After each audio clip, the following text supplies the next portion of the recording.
What's good, everybody? Welcome back to L Does Boxing. We're back again. You know what I'm saying? We got this weekend recap for you guys and also some news and notes. You know what I'm saying? So, y'all know how we get down on a Sunday. You know what I'm saying? You got any questions, comments, concerns, feel free to drop it in the comment section for sure. You guys can follow me on my social media, scrolling across the bottom, Twitter, Instagram. Tap into the website, ldusboxing.com. For sure. So we'll get into it. We had like a light fight week, so not a lot going on there, but we're going to cover it, recap it, and then we're going to talk about this past week news and notes. Tone Brown in the building. What's good with you, bro? Salute. Martha Prince. What's good, man? Salute to you. Appreciate you guys coming through. All right, just to go back, we had Sam Goodman on the 14th, May the 14th. So he won his fight. He kept his number one position in the IBF. I think the WBO too. So Sam Goodman was supposed to get the Inoue fight. That fight got postponed twice because of cuts. He went and had plastic surgery over his eye, over his cuts, and it still didn't work because he got cut in this fight too. But he was able to win a unanimous decision over Vaca, so keeps him in position. We'll see what's next for him. I don't think he would get an Inoue fight, but I think what would be a good consolation prize is Ramon Cardenas. I think that'd be a good fight. Goodman versus Cardenas would be a good fight, especially on what Cardenas just did with Inoue. So I think something like that is good. I think a Luis Neri fight is good for Sam Goodman. Marlon Tapales, anybody like that. Any of the former world champions or top guys in that weight class, I think he can fight. So that's what's up, though. He got to win, and we'll see what's next for him. I know. So Sam Goodman is with Tim Zoo's promoter in Australia, so he can get some fights for sure. My bro Mike in the building. What's good with you, bro? Salute. Cam in the building. What's good with you, man? Salute to you. Appreciate you coming through. Salute to you. All right, moving on. Tony Yoka, he had a good fight yesterday in France. He beat this kid Arslan. It was a pretty solid fight. He won a unanimous decision. So salute to him. But the biggest thing for Tony Yoka though, and y'all tap in with this. Tony Yoka got a big fight coming up. He's going to face Joe Joyce on the undercard of Usyk and Dubois, and I'm pretty sure that whole undercard is going to be straight heavyweights. You know what I'm saying? Which I think it should. You know what I'm saying? We got undisputed heavyweight title fight. We got Queensberry got a bunch of heavyweights. So this was an important thing because Tony Yoka needed to win this fight so he can go get that fight with Joe Joyce, who they got history.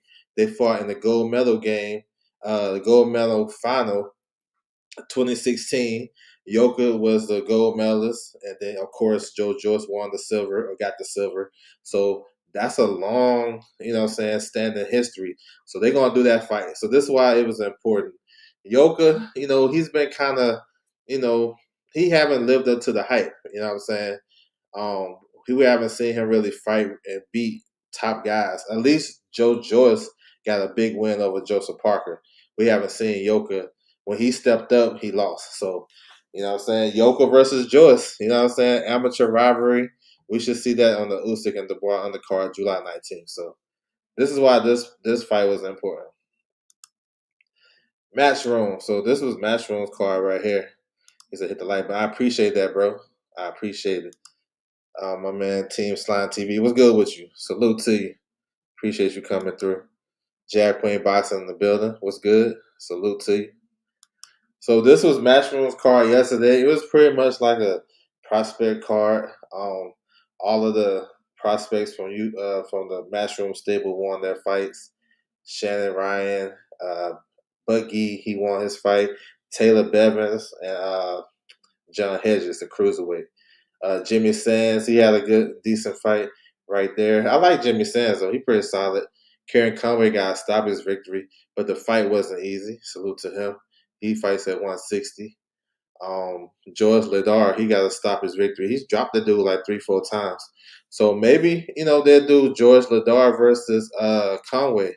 I mean, that's a good fight they can make. All three of those guys on that undercard was middleweight, so maybe they can mix and match and fight each other. Main event was a rematch from last year in Saudi. it had some controversy with Johnny Fisher and Dave Allen. Because after like the first 4 rounds, the first fight, it was all Johnny Fisher, and then he got clipped in the fourth. I think it was the fourth or fifth. Then it was all Dave Allen. You know what I'm saying? My man was still all on his feet, and they gave the fight to Fisher. So Dave Allen, similar type of thing. I seen Johnny Fisher boxing in the second fight, moving around and stuff like that, but he really wasn't doing nothing. He seemed kind of hesitant. And Dave Allen, he a veteran. He was just picking his shots. I know he was going for the overhand right early in the fight. He ended up clipping him in that fifth round. He dropped him twice and finished him off right at the bell. So that was actually nice. You know what I'm saying? The way he finished him. So Dave Allen moves on. He's considered like a journeyman type of opponent. He done fought everybody. Luis Ortiz, um, Tony Yoka, et cetera, et cetera. He fought everybody. So he's gonna get one more chance at a run at the heavyweight division. Fisher, he got to go back to the drawing board, figure out what he really want to do because look, those two fights took a lot out of him, and he only got what no more than 15 fights. I don't know how many fights he got, but he ain't been in the game for a long time, and you can tell those two fights took a lot out of him. So we'll see what's next for him. But yeah, Dave Allen is like an underdog type of guy. So whenever you see a guy like that do well, it's kind of you want to root for him type shit. You know what I'm saying? So that's a match room. Marv Nation had a card on the zone last night. If you guys missed it, you can go back and tap into it. The two main fights was Nathan Rodriguez. He got a victory. I like him. He's a good fighter, super featherweight. And then Fernando Vargas Jr. So this was his step up fight against Correa.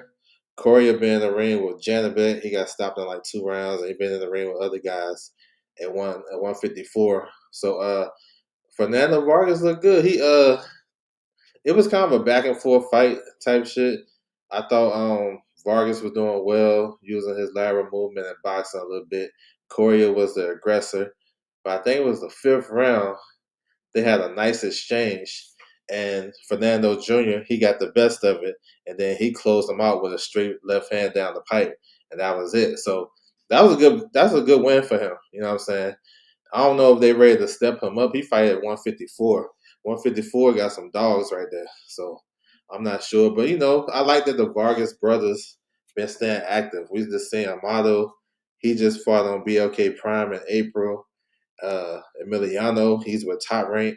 He's about to get a step up fight. He's gonna be on Xander's undercard, July 26th. We got more on that. So yeah, I like it though. The brothers staying active, and they got their name out there in the streets. So that's what's up. And you guys can go back and watch this on the either the Marv Nation YouTube channel or the Zone, either one, if you want to tap back in. All right, here's the last one.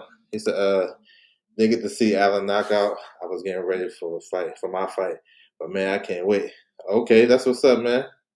Yes, sir. How was your fight, man? How was your fight? How everything went with you? Yeah, that was crazy. Go back and watch it. He didn't step up. He got power and decent skills.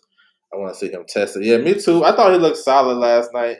He can definitely step it up, but I would say 154 be easy with your step up because there's a lot of good fighters at 54. But yeah, definitely. If he ready, definitely.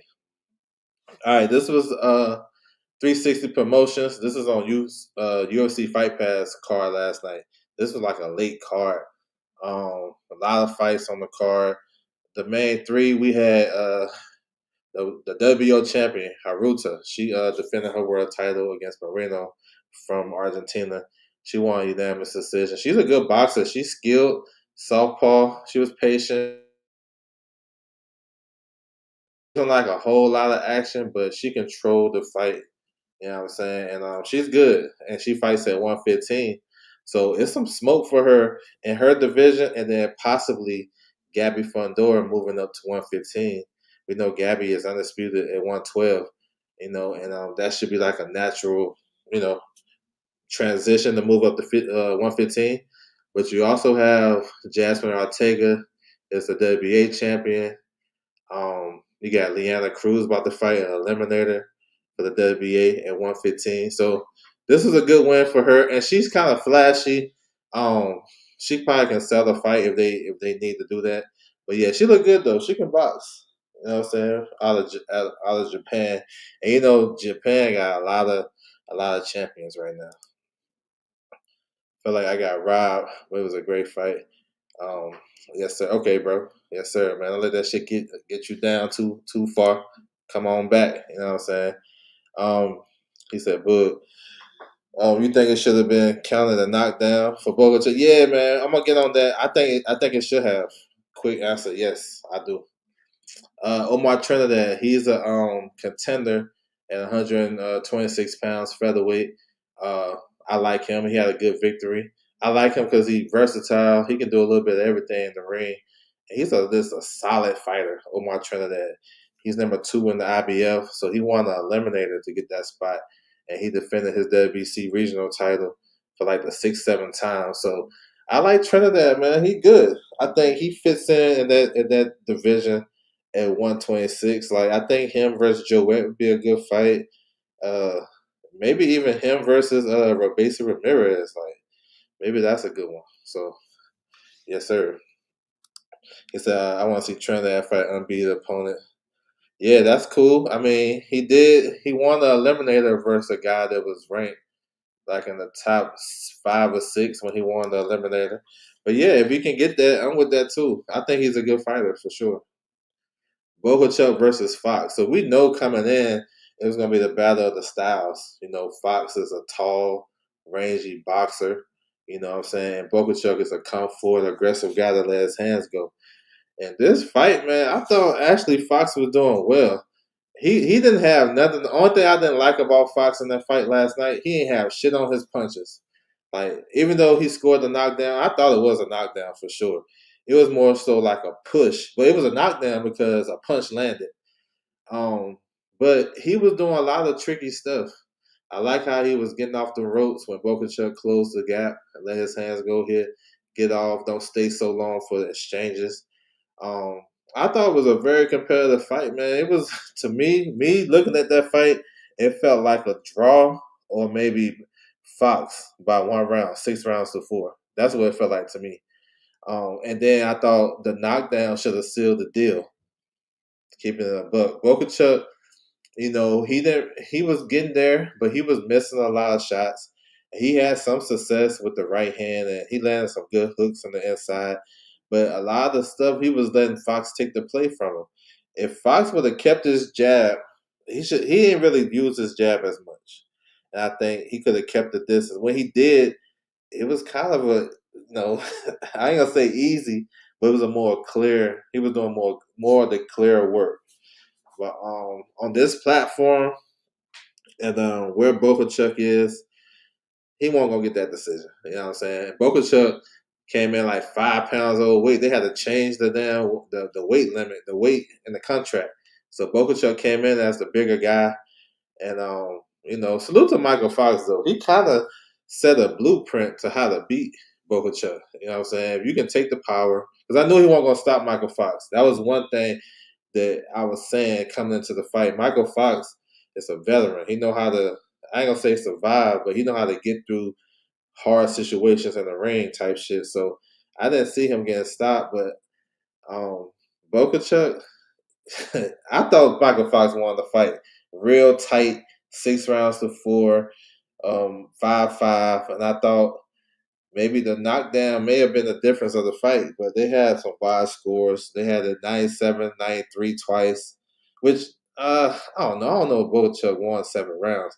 I'm just gonna be honest. He was the aggressor, but he really wasn't doing so much with that aggression, in my opinion. But this boxing, y'all know how it is.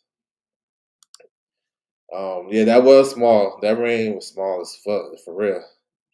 Yep. Yeah, but he still was doing well.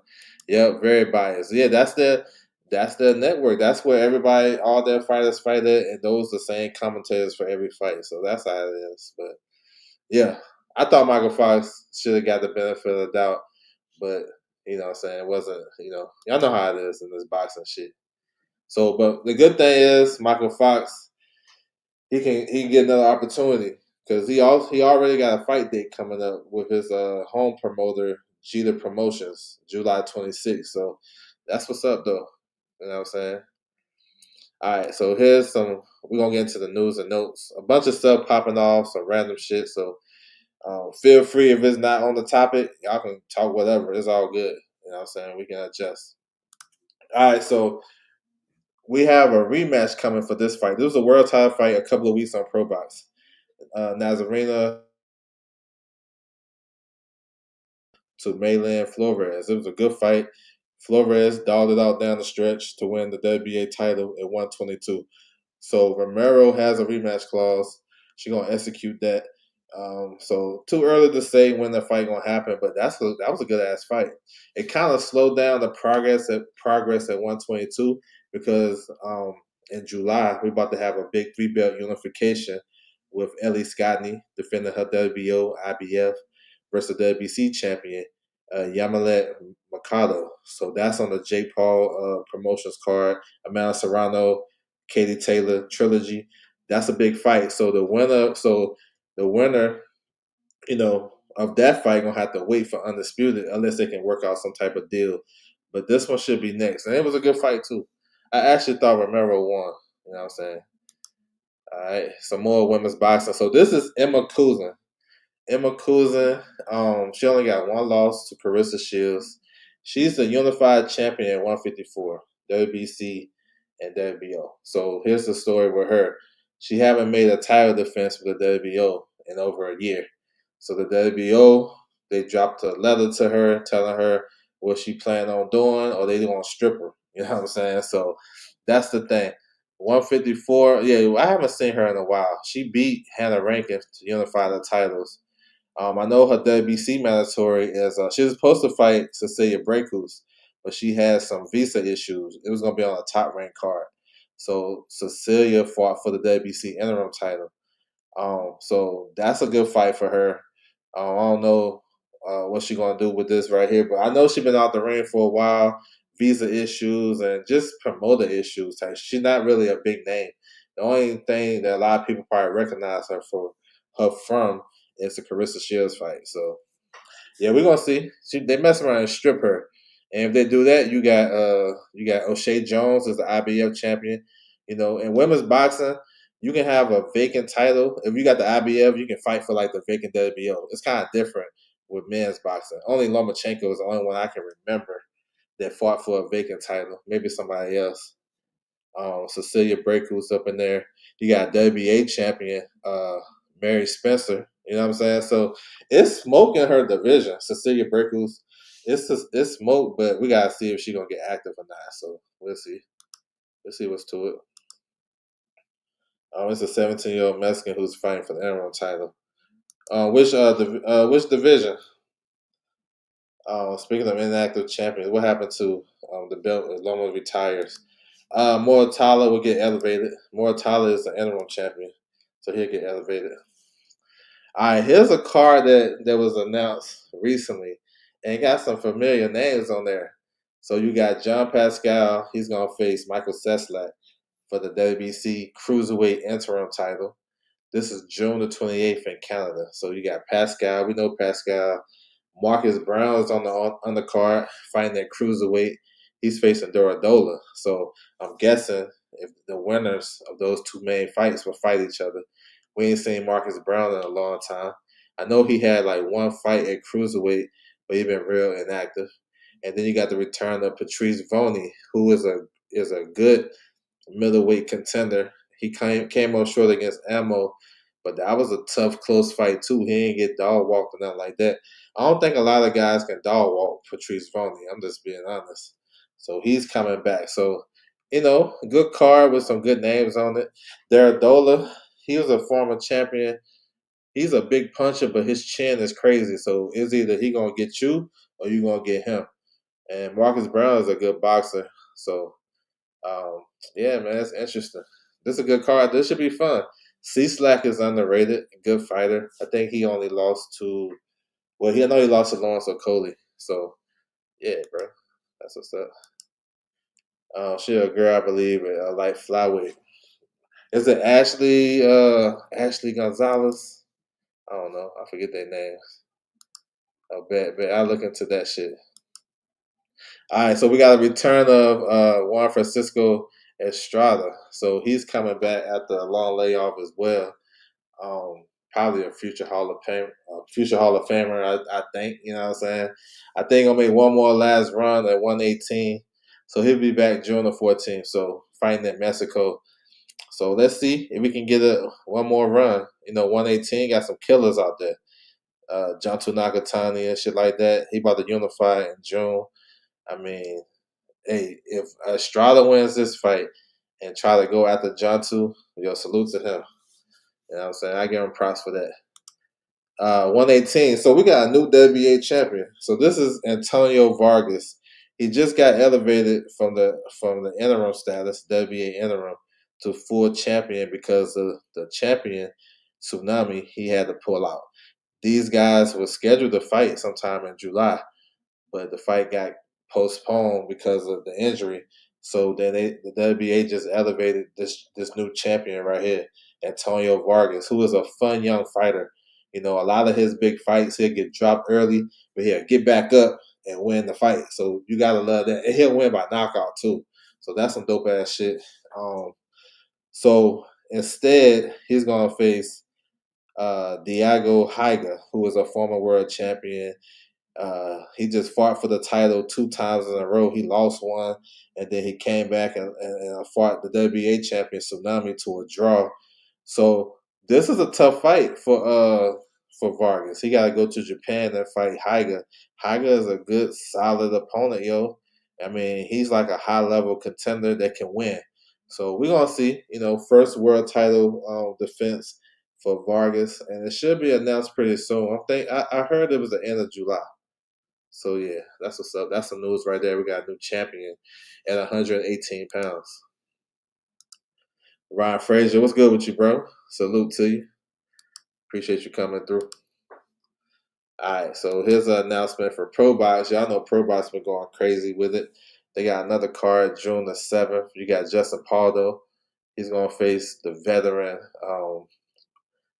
Burgos, Juan Carlos Burgos. Burgos been there with everybody, and he ain't never been stopped. So, I mean, I know Burgos is probably faded for sure, but he's a tough guy. If you ain't on your shit, he'll give you a good fight. I think he was he Andy Cruz's first fight? I think it was Andy Cruz's first fight, but I know Andy Cruz fought him in his career, and he fought everybody, going all the way back to Mikey Garcia. So this is, Pardo is like a French contender at the lightweight division. Excuse me, lightweight division. He got a couple of world rankings and shit like that. He's a good boxer. He's coming off a highlight reel knockout over Rachmanov, Shaquan Rachmanov. That was a crazy knockout on Pro Box. So he's back. And then co-main, you got welterweights, Elimano Moreno versus Eric Bonet. Bonet is a tough fighter. If you ain't ready, he'll give you a tough fight. Moreno is a tall kid, good boxer. He didn't really look good in his last fight. He ended up getting a stoppage victory or something like that, but he didn't look good. Yeah, he was looking kind of sluggish, and I think he fought Cesar Francis. It was a early ref stoppage in that fight because he was getting outboxed. If he ain't on his shit in this fight, Bonet can beat him. Bonet is one of those guys. He's crafty. He's a veteran. He's been around for a long time. Y'all remember he fought Sean Porter back in the day. So yeah, he can fight. Libanets. What's her name? Camilla Serrano. Okay, I gotta check out her. I gotta look out for her. Appreciate it. If Justin can stop Burgos, that's huge. And that's what I'm saying. I know we would look at Burgos' record on BoxRec and say, "Oh, he a bum."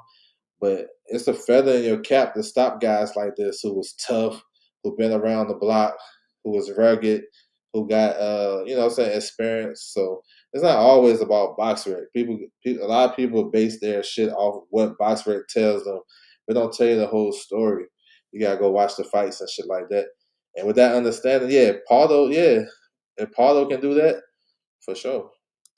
D1 in the building, what's good with you? Salute. So yeah, June 7th, another Pro Box TV show. Alright, let's keep it going. Alright, so the IBF just ordered this final eliminator right here. At the top you got Vladimir Shishkin versus Iglesias. This is a good fight. Iglesias is one of the best fighters, up and coming guys, big punches, southpaw. He kind of fight like David Morrell. They both from Cuba. You know what I'm saying? They fought each other in the amateurs. That's who he remind me of. He might be a tad bit explosive. Shiskin is from Russia, good boxer. He's based out of Florida. He fought William Skull for the vacant IBF last year. I thought he beat William Skull. You know what I'm saying? I thought he beat him kind of clear too. But William Skull got that hometown, you know what I'm saying, that home cooking, just like Turkey gave Canelo. So, you know what I'm saying? That's what happened. It goes around in circles, I guess. But this is a solid fight. You know what I'm saying? There's a lot of shit been going on with the IBF final eliminator. I honestly think this fight should be for the IBF interim title because Canelo nor Crawford are not fighting these guys. You know what I'm saying? Especially not Crawford. And well, Canelo too. Especially if I'm thinking Iglesias win this fight. Canelo ain't gonna do that. He ain't doing that, and definitely not Crawford. So that's why I'm thinking it should be an interim title, just in case the title becomes vacant. Because you know the IBF title that should be coming vacant quick as hell. You know what I'm saying with these undisputed champions. But Iglesias is like that. This is a good fight. Shiskin is credible. He's a good boxer. He beat. I think maybe his best win is Uzcategui, but he should have got the win over William Skull and be IBF champion. He's with Dimitri Salita. Iglesias is with Eye of the Tiger. Let's see. They're in negotiations. Should be a good fight. I know they was trying to get Iglesias on that July 12th card. Maybe they can make a deal and they can put that on there. You know what I'm saying? They still got time to put that on there if these guys are in training camp. If not, Salida has a deal with the zone. Maybe Salida want to make that fight and put it in Detroit. Never know. Detroit, Canada, right there. I guess they can get some fans to come on down. I don't know. The Tiger, they definitely would try to win it to bring it back to Canada. The only difference is I'm not sure how that deal is going to work out with ESPN and Top Rank getting out of business at the end of July. So we'll have to see how that shit works out. But yeah, I like this fight. This is a good fight for sure. Vladimir Shishkin, he remained his number 2 spot because he petitioned the IBF after the Williams Score fight about the judges and about the scorecards.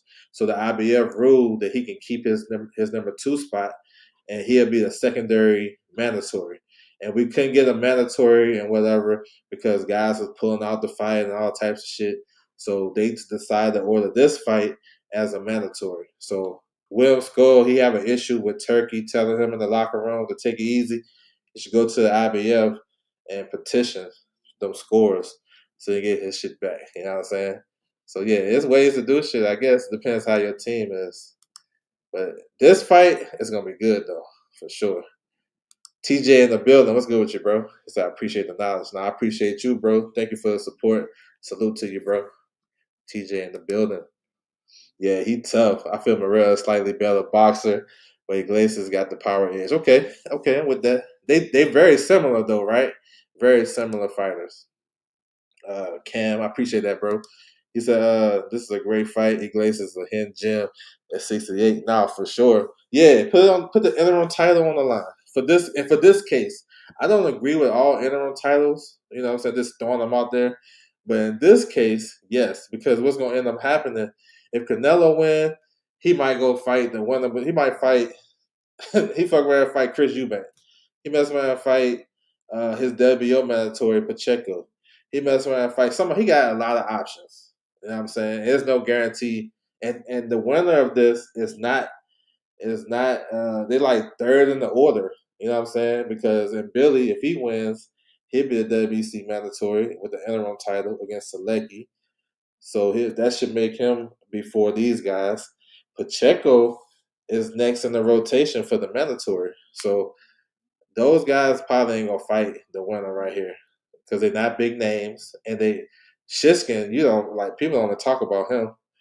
And then Iglesias is high risk, low reward. He's dangerous. So yeah, he like that. Nah, for sure, he dangerous for sure.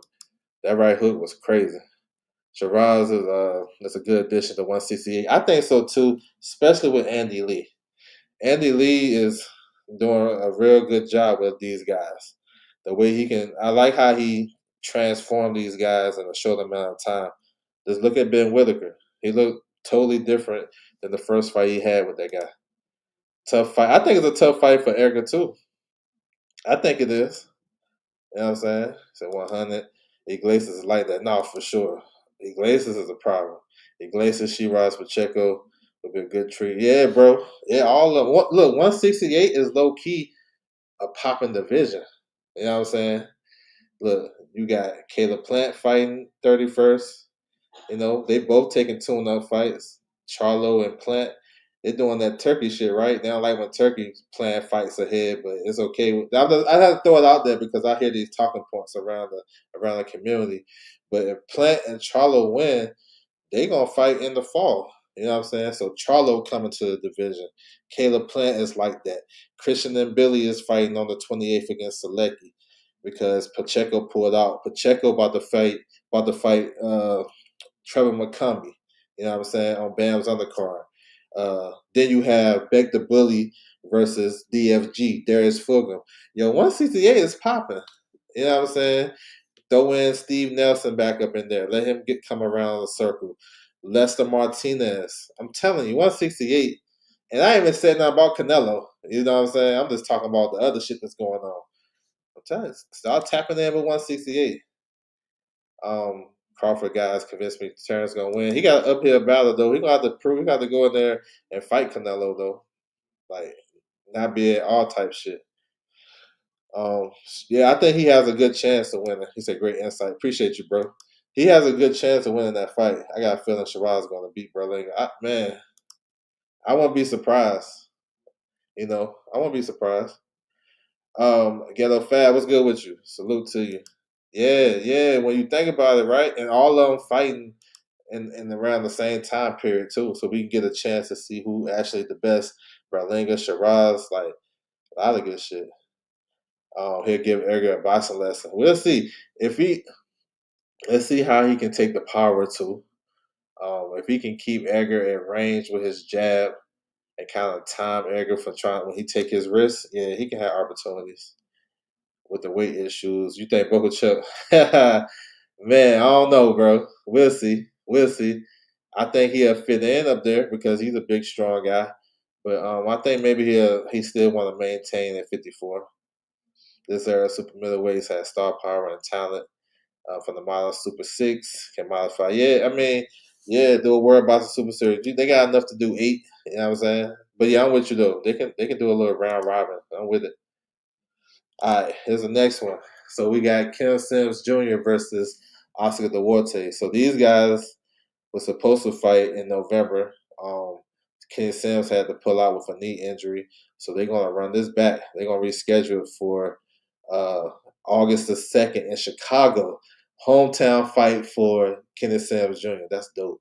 I know they got a nice little Mexican population in Chicago, and we don't really get many fights in Chicago, so this is good. I like this for Kenny Sims because Kenny Sims is one of the underrated fighters in boxing, and he's the type of guy that kind of be victim of the politics of boxing. You know what I'm saying? He won a title eliminator in the WBA a couple years ago on a Rolly and Barroso's undercard, and he didn't get his opportunity yet. You know what I'm saying? He came back against Castaneda comeback fight at 147 because it was late replacement. He wasn't that sharp. So I know he fought on the Duarte's undercard. The Duarte fought Madueno, and those guys went back and forth, but they made the fight. This is a good fight. I'm with this 140. Yeah, yeah, 140 is kind of in a transition. A lot of the top names is moving up. The champion's been switching like left and right, and these guys is in a position to fight for maybe a title eliminator. So yeah, it's dope. This is a hometown fight for Kenny Sims. Who would ever thought that Golden Boy would have a black fighter have a hometown fight? You know what I'm saying? That's crazy because they don't normally do that shit. And then on this other card, I'm hoping that Charles Conwell can come back, dust himself off from that loss, get back in position, and get you a good win, and then we can keep it pushing. So that's what it is. August the 2nd. This is a Golden Boy show in Chicago. Yes, sir. I was happy when I saw this. He needs to box. I think he tried to set the high guard trap. Yeah, yeah. Yeah. And Castaneda is kind of crafty too. You know what I'm saying? I think he should box more, and he can pick and choose when he's ready to fight. You know what I'm saying? I think all the guys, all the guys that they compare Crawford to, actually think Kenny Sims is the most. He's the one I compare to Crawford the most because he be trying to fight. When he switch, he trying to fight. And if he was to box a little bit more and not get drawn into a fight like he did against Akhmadev and some of these guys, Kenneth Sims, he can take a punch. He can do. He's very good. He's just I don't know. He got to make it his fight. Yeah, shot time fight. Okay, let's get it. Let's go. Duarte, nice. Yeah, it's gonna be a tough fight. Not for real, for sure. Yeah, it's gonna be a tough fight. Duarte is strong. He's a big puncher, and to what we were saying, if Kenneth Sims trying to make it a tough, rough and tumble fight and not box and mix up his boxing, I ain't say run. There's a difference. Boxing, you know, what I'm saying picking his shots. Then yeah, because I would take for one single punch. If they exchanging, I might go with Duarte because Duarte is cracking. So yeah, now that's a tough fight for both for sure. That's why I want to see it because it's pretty much 50-50, right? All right, so Matchroom just announced this card. This fight you have Jack Catterall versus Harlem Eubank. So Catterall is moving up to 147. That's why I just mentioned 140 is kind of in a transition. Catterall been a mainstay at 140 for the longest time. Came off a loss to Barbosa. Really ain't no opportunities at 140, so you're going to 47. So let's see. He'll be a welcome addition at 47. And I would think maybe he can be good at 47 because these guys been fighting at 40 for years, like 2016 type shit, almost 10 years. Harlem Eubank, this is a cousin of Chris Eubank Jr. He's an okay fighter. He alright though. He ain't trash, but he alright. I think this is a fight Jack Calderon should win given his experience and his style. But Eubank is he alright though. He's fun. You know what I'm saying? He got some tricky skills in there too. You know what I'm saying? And he might be the bigger puncher out the two. And actually, if you look at it, this is a good fight for Eubank. Excuse me, for Calderon moving up to 147 because Eubank just moved up to 47. He was at 140 for a while. And if you see those guys face off, Calderon is the bigger guy. So let's go. July the 5th. You know what I'm saying? Let's see how they do this undercard. Here's one fighter that's going to be on there. This is Leo Atang. So Matchroom just signed him, heavyweight, with 6'6". You know what I'm saying? They're trying to build him like an AJ. So he's making his pro debut on this card. So that's what's up. July 5th, Manchester. Let me see. Foxy Brown in the building. What's good? Salute to you. I thought Michael Fox won the fight. I scored it for him 6-4, and I thought the knockdown should have counted, and that would have sealed the deal. Um, that's what I thought. I thought he was boxing real well, and he was fighting real well under the fire. And Bokachuk he wasn't doing it all. He wasn't doing like he was doing in other fights, and I thought the movement and the boxing was throwing him off. He might have power at 47. Are you talking about Catterall? For sure. Yeah, for sure. You think what you think of Leo in Japan? Man, I think Leo gonna put on a good performance. I like Leo. I think he would travel well. He got a lot of basics in his game, and I love his body work. And I think he'll finally put an end to Kameda. You know what I'm saying? I think he'll put an end to him. Yep, Marv Nation. Yes, sir. Yep, I talked about Vargas Jr. earlier. Yeah, I seen that win. Yeah, Count Wash. Let's go. If y'all can't count watch, get my brother Josh Frazier. Let's go. Let's make some fights. You know what I'm saying? I know Kyle Watch got a fight coming up June 21st. But yeah, why not? Shit. Eubank definitely a bigger puncher. Yeah, I like him too. He's fun. He's a fun fighter. Some good fights in Japan. Yep. Sugar Nunez coming back the 28th. Yeah, for sure. I'm tapped in. Um, Leo. So for Angelo Leo fight, ProBox is going to pick up that fight May the 24th. That's next week. So you guys can watch Angelo Leo defend his IBF title on ProBox next week. That's clutch.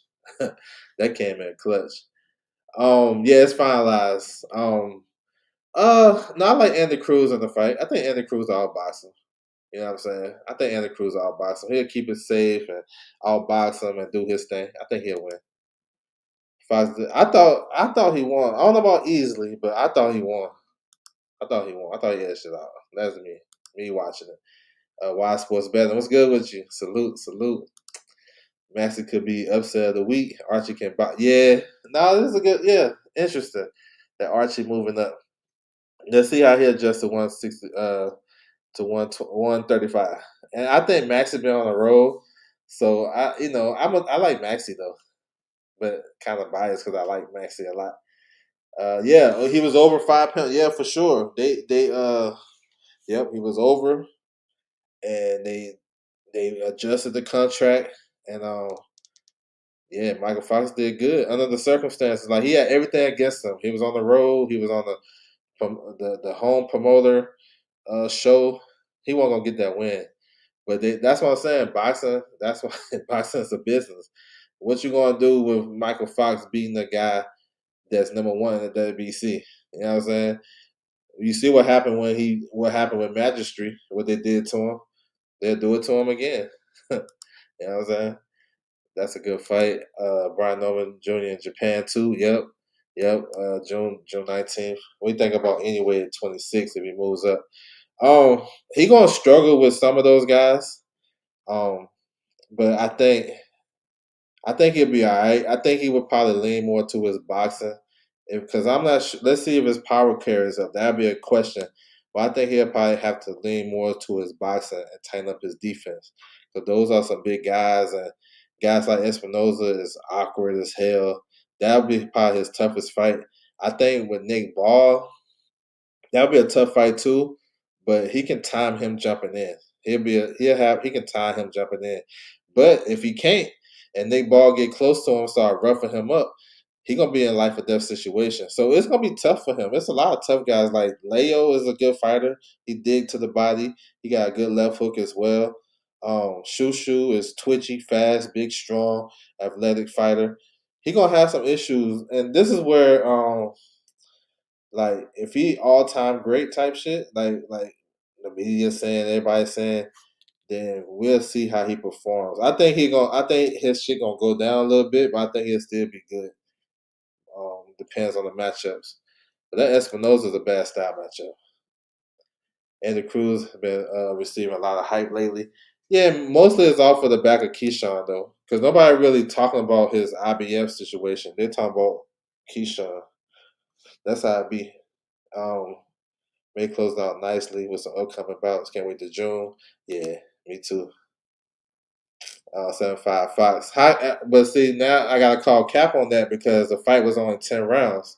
So, yeah, you got to adjust your rounds. You know what I'm saying? That's 12 rounds. That fight was only 10. Yeah, dog under the condition. Nah, salute to him. Hopefully he get another big fight. Opulent LD in the building. Salute to you. Foxy Brown with that super sticker. I appreciate it. Salute to you. Thank you for the support, for sure. I want to see Anyway at 126. Yeah, me too. Anyway, Espinoza. Yeah, bro. Yeah, I want to see that too. Edwin versus Santos. I like Keyshawn versus Santos. Keyshawn and Edwin. I like Keyshawn. Keyshawn on the road right now. Santos got a lot of questions to answer. Yeah, he in the Lions and yeah. Yeah, bro.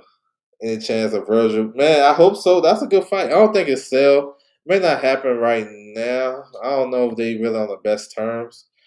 But I wouldn't mind seeing it again. Got the belt now, and Andy went being on the same trajectory. TK talking over. Yeah, that's good. Oh, you have for Fox. That's cool. Yo, yeah, that's a close fight. That's what's up. I thought Fox won too. So 6-4. So you had 6-4 like I had it, and with the knockdown. You know what I'm saying? So I'm with you. Keyshawn got the belt. Yeah, let's see if they can meet at the top. I got Playo over Matisse. Yeah, Playo gonna have some success because Matisse haven't fixed his defense at least two. Now I'm with you. I'm with you. I had a 6-4, so we on the same page. You know what I'm saying? That's what's up, man. It's a lot of good shit happened in June. Here's one right here for you guys. Callum Smith. He went to petition the WBO to get his opportunity to fight uh, Dimitri Bivol. He's the WBO interim champion. He took that belt from Joshua Buatsi in a good fight earlier this year. The WBO said, "Nah, we ain't gonna grant you that. We got we got Bivol and Beterbiev doing a trilogy later this year, probably like December, November, December. So, you know what I'm saying? You're not gonna get that opportunity next. Plus the IBF is next in the rotation. But the IBF mandatory, Michael Efer took step aside to allow the rematch. I don't know if he's gonna lose his position, but we haven't heard of him, right? We ain't heard what he got going on. Last time I seen him, he was in training camp with Sergey Kovalev, getting him ready for his fight in April. I ain't heard shit from him. So it's gotta be a point in time where, bro, you keep taking step aside, yo, you should lose your spot, especially if you inactive. So what they should do is an interim title, and I know I don't really like these interim titles for real, but in some cases it makes sense. It probably makes sense in this case too because if the IBF is next, and we know Bivol or Beterbiev is gonna fight that kid, Michael Eifert, y'all barely even know him. I had to do my research on him, so I understand the plight. You might as well do an interim title for Michael Eifert versus number two, Connor Wallace, who is going to fight on Jay Apataya's undercard. Matchroom just signed him. So yeah, that's what I'm thinking. But for Callum Smith, I want the Benavidez fight. You know what I'm saying? Those are the next two guys up. I like that in divisions where if the two top guys fighting, the next two top guys should fight.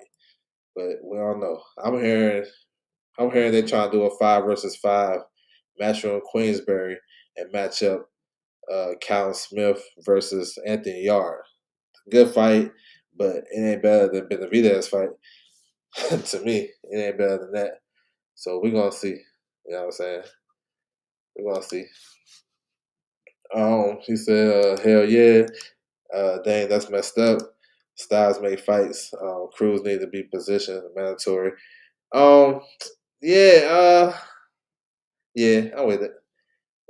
Yeah, he would. I see the play. They trying to cut Top Rank off for making that Mortala and Keyshawn fight, but Mortala's a tough fight too. I would actually favor Mortala over Andy Cruz right now. So yeah, I mean I'm with it. If they can meet at the top, let's get it. You think Shakur makes easy work? No, no easy work. It's gonna be a tough fight for him. Got a feeling it will resemble. Yeah, it might. Yeah, yeah, it might. Now that's not no easy fight for sure. He said, "Agreed." Yes, Benavidez. Yes, let's go. I pray Boost get Tio. Man, I don't think. Nah, he shouldn't get him. Tio shouldn't get no black fighters. Yeah, he'll stop him. Benavidez. Hold on. Benavidez Smith, Yard Bawaxi. Yeah, no, I'm with that. Yeah, that was better. Yard and Bawaxi got a little beef to him. Benavidez and Smith are the next two available. Nah, I'm with that, bro. Yes, sir. Benavidez fight the best. Yeah, I like Benavidez. He bring that fighting spirit. Damn, has Eddie ain't broke the matchroom losing streak yet? He broke it. Scott Nicholson, his girl, she beat Raven Chapman. That is funny though that you say that. Damn, what was one thing? Ah, shit, I forgot it. We're gonna move on.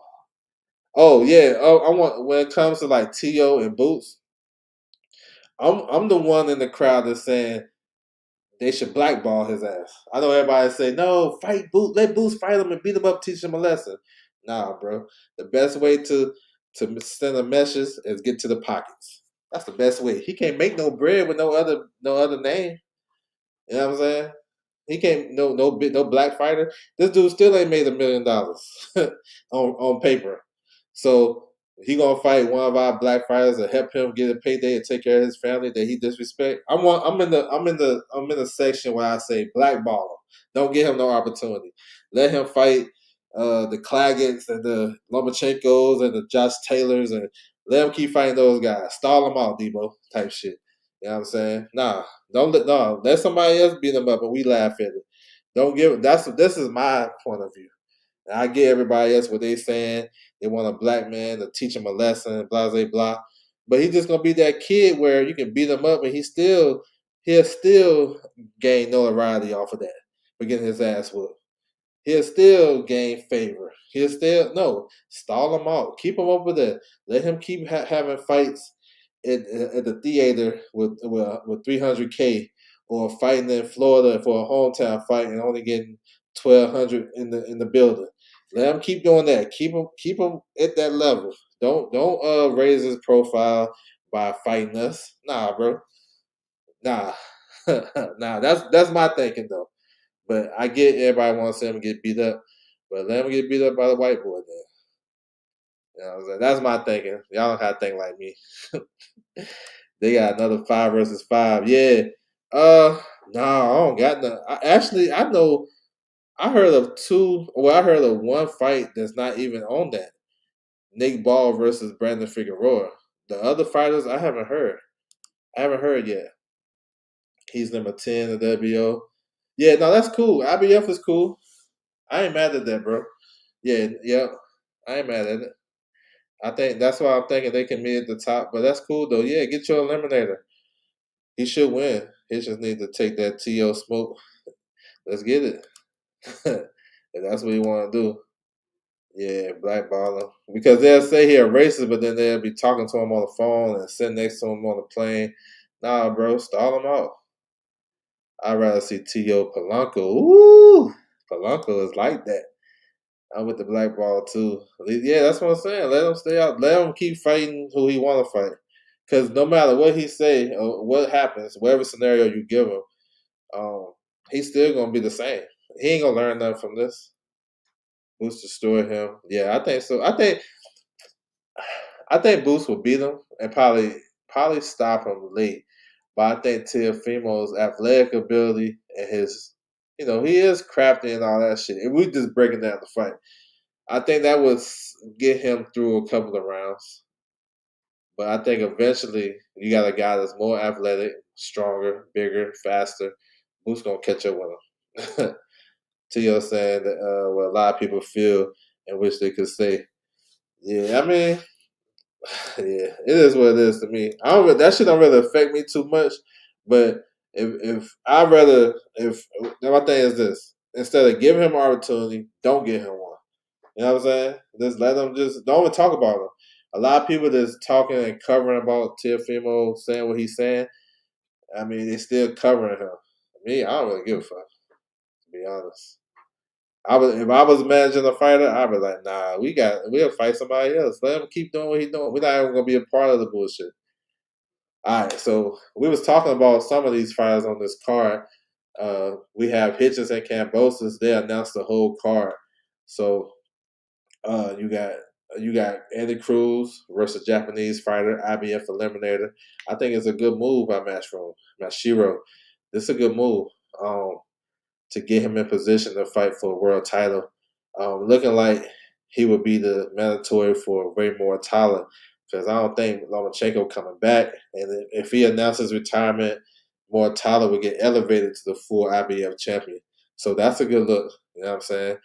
Even with winning the IBF eliminator, uh, he still qualifies to fight the other champions because he rated real high across the board. He's number one in the WBC. You know what I'm saying? Top 10 WBO.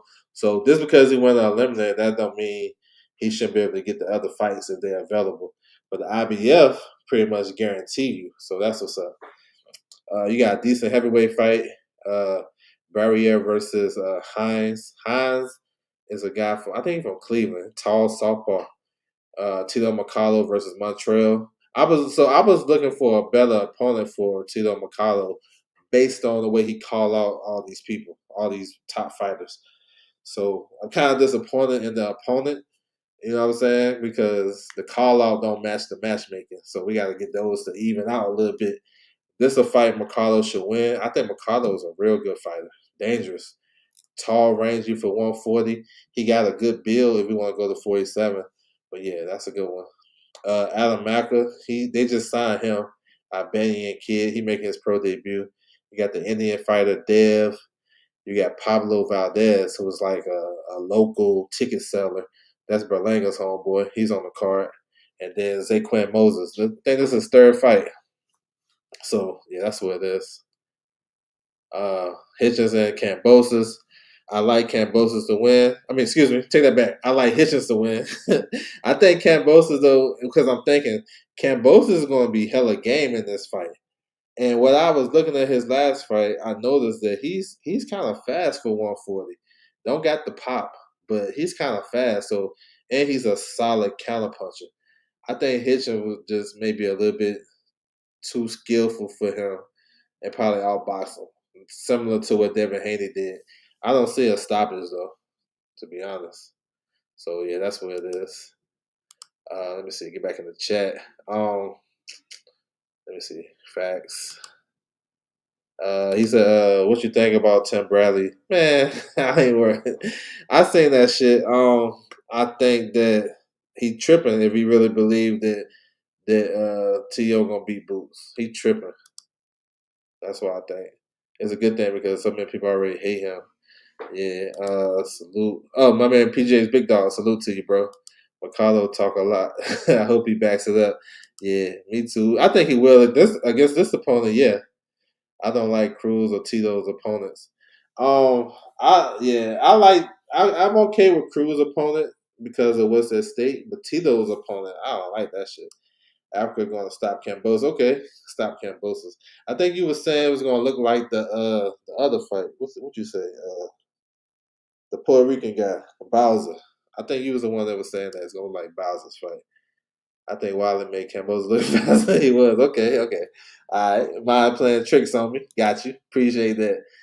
All right. So this is Navarrete and Charlie Suarez. So Team Suarez has petitioned to the California State Athletic Commission they want to overturn this.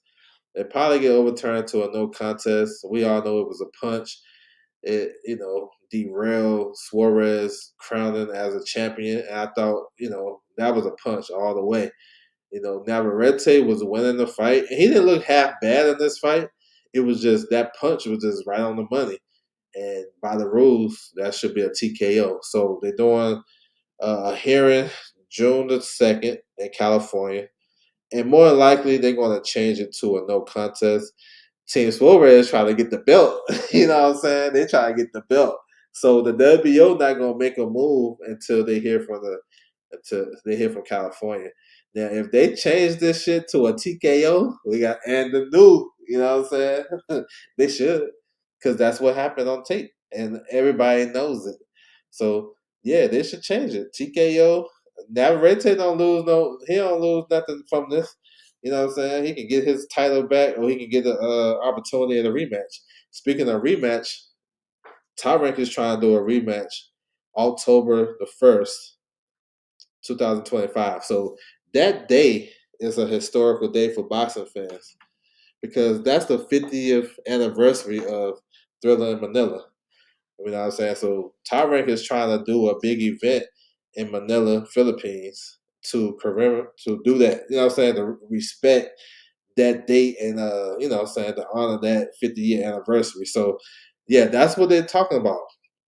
So let's put even more spice on it by giving Suarez his due opportunity to be world champion.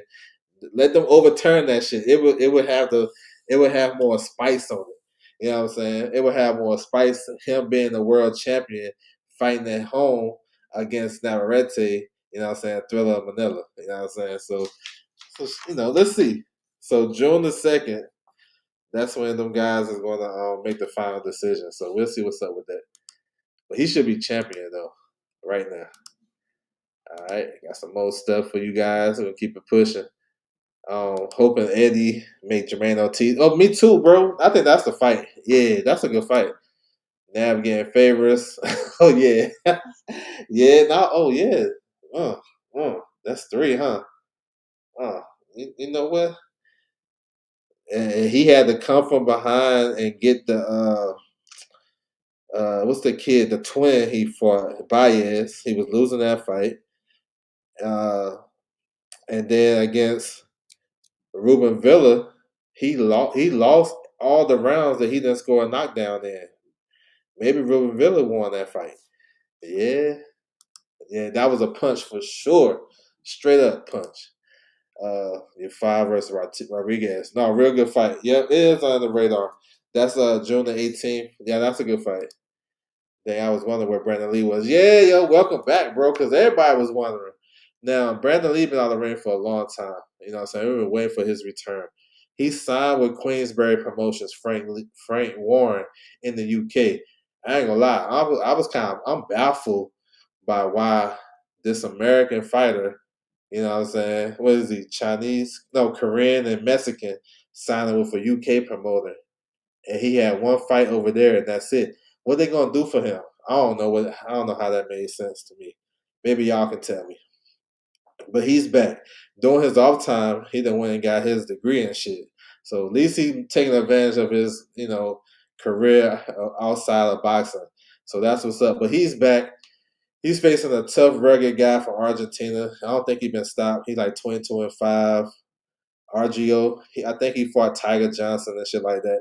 So I like Brandon Lee, but his stock done plummeted. Like I remember when he was knocking dudes out, going crazy. You know what I'm saying?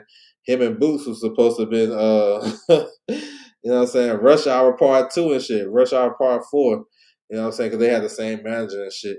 But he ain't really been looking so good as of late, Brandon Lee. The fights that I've seen of him.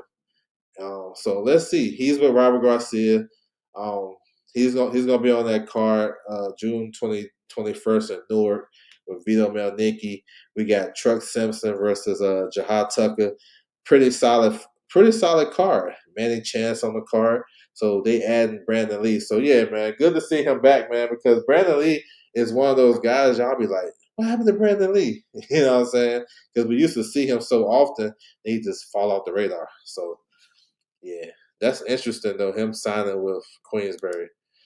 Um, it will only be right to reward Suarez. That's what I'm saying. Him being the champion, and then they fighting Thriller Manila. That should be funny as hell.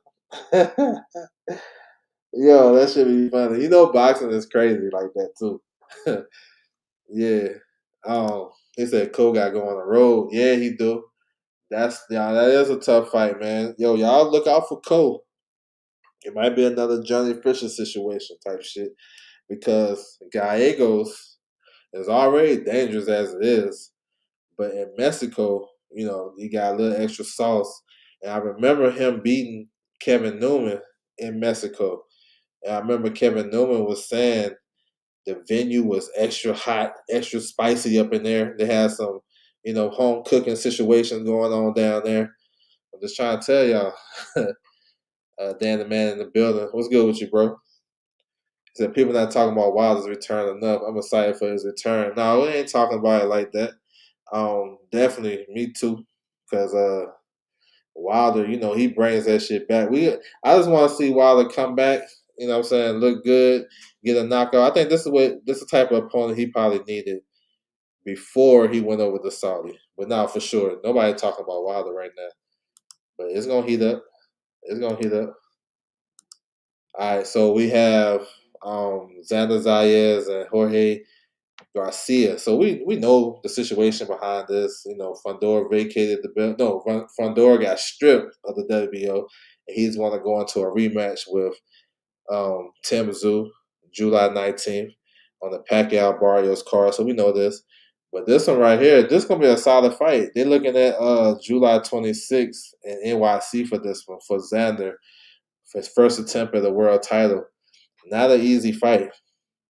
This Garcia kid is long and rangy. Got okay boxing ability too. We seen the Conwell fight. I mean, he was doing well in that fight. He was always taking the play from Conwell. You know what I'm saying? Conwell do something solid, then he'll come back and steal the play. So yeah, this is not and this fight was easy to be made. They didn't have to go to a purse bid, no situation like that. Garcia is with Zafra Promotions. And they co-promote with Top Rank. They got the champions Espinoza and Navarrete. So the fight is easy to make. So yeah, should be good.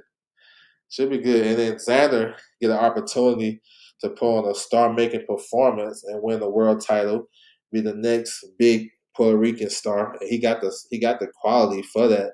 Let's see if we can, translate that shit in the ring. And I think Xander has turned the corner as a solid contender and a good fighter, and not just a prospect no more. He's a bona fide contender. I like his style. I like when he fight. He got that youth, he youthful. You know what I'm saying? He always doing a boxing move and moving and a lot of upper body movement. Always trying to do something, set something up. I don't think he had the power like that. That's another story. But I like him as a fighter. This is a tough fight. So Top Rank, this should be Top Rank's last fight, last show with ESPN. So they might be going out with a bang. I expect Emiliano Vargas on the card.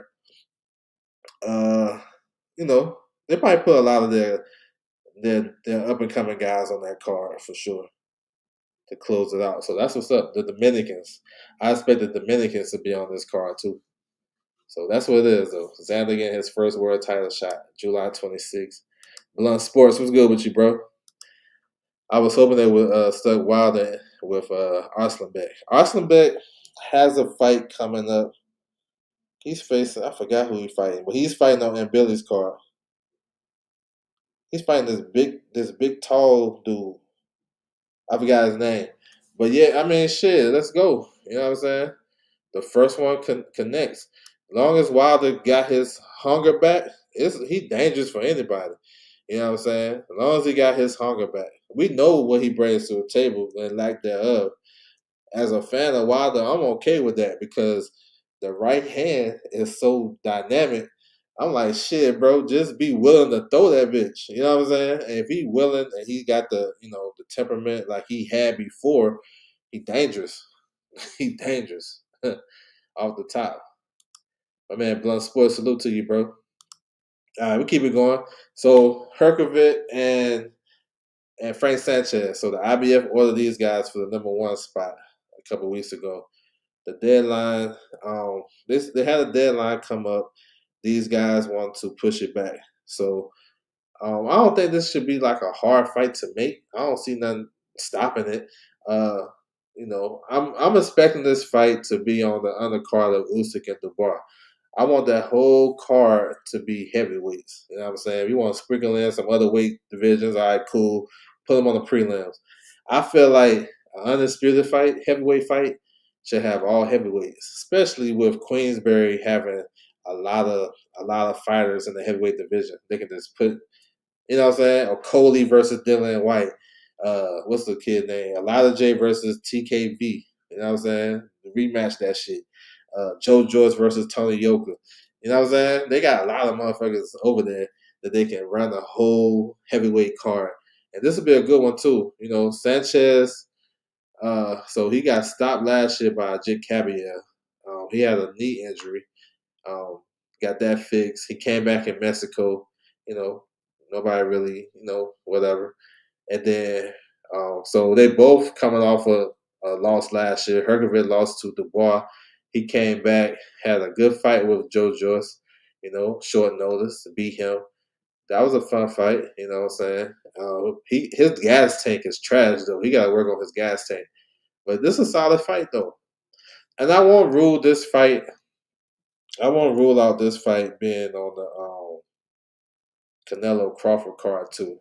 You know what I'm saying? Because I'm just looking at the dynamic of Frank Sanchez being with Team Canelo. I could see that, but I think it fits better on the Usyk Dubois card. So let's see. Let's see what they do.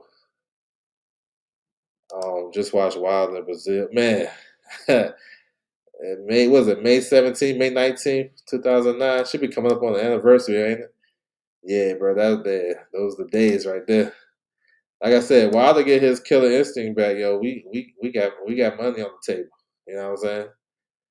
All right, so we're gonna talk about some of the recent signings by MVP. Now they've been going crazy signing all these top women fighters, which is dope. You know what I'm saying? I love it because women's boxing, if you got somebody to invest in them, you get some good fights with the top ladies. You know what I'm saying? And they signing everybody: Alicia Baumgartner, Ellie Scotney, everybody. So they just signed Savannah Marshall. You know what I'm saying? Which that's a big one. Now, Savannah Marshall been out the ring for a long time. She's supposed to be fighting Shadeja Green, so that's an in-house fight. They're supposed to fight on that undercard July the 11th. Katie and Amanda, the trilogy. This is a big fight. This is probably like the women's version of like a heavyweight fight with two big punches. Because these two are probably the two biggest punches in women's boxing. Like, let's, you know what I'm saying, as far as like their size type shit. Um, we know Savannah can punch. Shadeja can punch too. She got some skills. We ain't seen Marshall in a while. And if she coming to fight over here, the biggest question is who's gonna be her trainer because we know Peter Fury got some legal issues. I don't think he get in the country type shit. So we're gonna see. But this is a good fight. It's a unification. The IBF ordered the WBO mandatory Shadeja Green. No, let me take that back. Let me start over. The IBF ordered the WBO champion Shadeja Green to fight the IBF champion. You know what I'm saying? So basically, um, if you're a champion in a division, you're that other champion is mandatory. The way women's boxing be doing it, that's dope. Imagine if the men do that shit.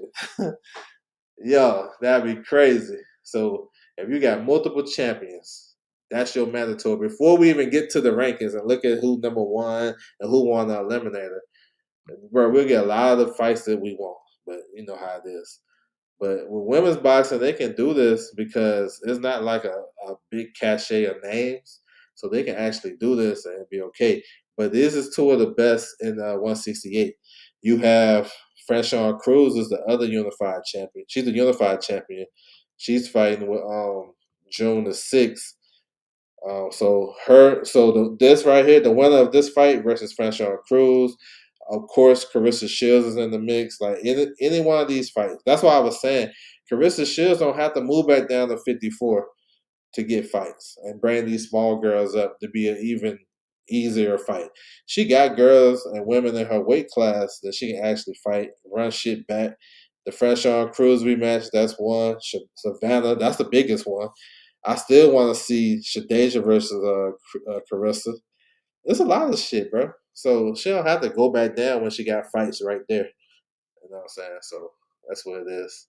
Here's another signing. I like this one too. Chantel Cameron, former undisputed champion. You know what I'm saying? She beat Katie Taylor. She signed with MVP. That's dope. You would think she would get the winner between Katie and Amanda. You know what I'm saying? Um, let's see. She's the mandatory for Katie Taylor. Oh yeah, bro. I'm with it. I like her. You know what I'm saying? We don't talk about her that much, but she can fight too. You know what I'm saying? Even if she go up to 147, I would love to see a fight with her and Michaela Mayer. But first, I want to see Michaela versus Lauren Price. Whoever wins that fight, maybe Chantel Cameron. You know what I'm saying? So yeah, even if Alicia Baumgartner trying to come up to 140, that's a fight for her. So yeah, I like this. You know what I'm saying? Put her in position for some big fights. You know what I'm saying? For sure. And then they signed Hall of Famer Holly Holm, who hasn't fought in shit, I don't know how long. 2012? You know what she did in UFC and shit. So she's coming back at 43 years old. You know what I'm saying? So her and Manny, Hall of Famers, fighting in the summer. That's what's up. So she's looking to campaign at 135. So Holly Holm, if she look good on the Jake Paul card June 28th, she can get a big fight with any of these ladies. Amanda Serrano, Kay Taylor, I'm guessing, uh, Chantel Cameron, Alicia Baumgartner. So yeah, so that's what's up. I mean, she's a big name. We'll have to see how she look, you know. I ain't really follow her career in UFC like that, but if she can still got her boxing skills together, she'll be alright. Cause she was nice when she was boxing, but it's been a long time ago. So she's facing an undefeated fighter Vegas. So we'll see how she look on the 28th for sure. So yeah, they signing a lot of damn women's boxers. That's what's up. That's tough. Let me see. I hope we get Schofield Farmer. Yeah, for sure. Yeah, let's get that. You know what I'm saying? Let's get that. Like the Lucas body fight not gonna happen. So yeah, let's get it. I'm with that. Now I haven't heard nothing about Caballel's return. You think it'd be the toughest test for Usyk? Maybe because his body work for sure. But yeah, I want to see him back too. Maybe him and Parker, yo. But for me, I still maybe Parker sit this one out and just wait for the winner. But Caballel is the interim champion. Lawrence Okolie is number one in the WBC. So maybe that's the fight. Yeah, that's gonna be a banger. Yeah, they're gonna be thumping. They're gonna be thumping. He said I'll box the Shadeja. Yeah, I mean, I don't know. Damn, that's like it's easy money. I don't know, bro. I don't know. I got a lot of questions. Like, I don't know. I think it's a lot of questions to that. You know, I think Savannah is the favorite, but I don't know about it's gonna win. I don't know if she's gonna win like that. That's not giving Shadeja no chance. I think Shadeja gonna have some moments, especially with her catch and shoot, and she's a big puncher too. She just, her gas tank is a big issue. But you have it's some questions. Honestly, looking at this fight, when I look at fights, I always ask myself, who has more questions to answer, and can we answer those questions? Like, I feel like going to this fight, Savannah Marshall has more questions. I mean, she coming off a head injury. She ain't been in the ring in 2 years. She might not have her coach. She probably no, she ain't gonna have her coach. That dude can't come over here unless something else happened. I don't know, Trump pardoned him or something. I don't know. But and then we don't know how well she traveled. How well do Savannah Marshall travel? Because let's be 100. A lot of the UK fighters, if they're not elite, they don't travel well. We don't know. It's a lot of shit. It's a lot of questions to answer. The only question you answering was that you got to answer with Shadeja is basically, do she got the gas tank? You know what I'm saying? Do she got the gas tank? You know, um, because the skills is right there. It's not like Savannah is so much better skilled than her, and Savannah, I don't know. We'll see. Savannah was getting hit a lot against Carissa, and a lot of counter shots and stuff like that. She was getting hit against Franchon.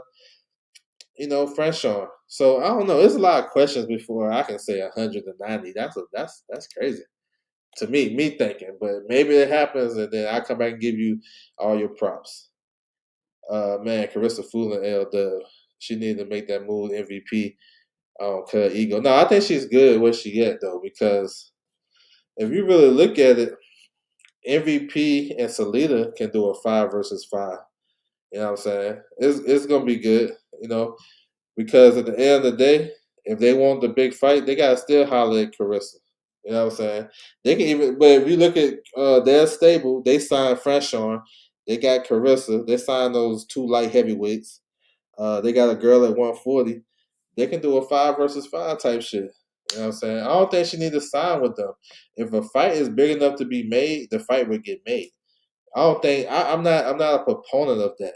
Oh, he need to go to PBC so he can get those fights. No, if fight going to get made, it'll get made no matter where you at. No matter where you at. So I don't know. Maybe she can cut her ego and kind of give in and kind of want to work with them. I'm with that part, but I don't necessarily think she needs to go and sign with MVP. Maybe be willing to work with them, because they got big fights for her. Uh, yeah, I want to see Shadeja versus Carissa and a rematch between Carissa and Savannah Marshall. I'm with those. But I feel what you're saying, though. The preacher's daughter, yep, been out the ring for a while. Ted Serrano 3. Yeah, it's a great card. Nah, it is. I ain't gonna lie. Women's boxing, really that good in boxing. Nah, she's good. She was a boxer, southpaw boxer. Um, she had a crazy knockout loss, but she came back and got that back against Anne Sophie Mathis. She beat, I think her last win was Mary McGee.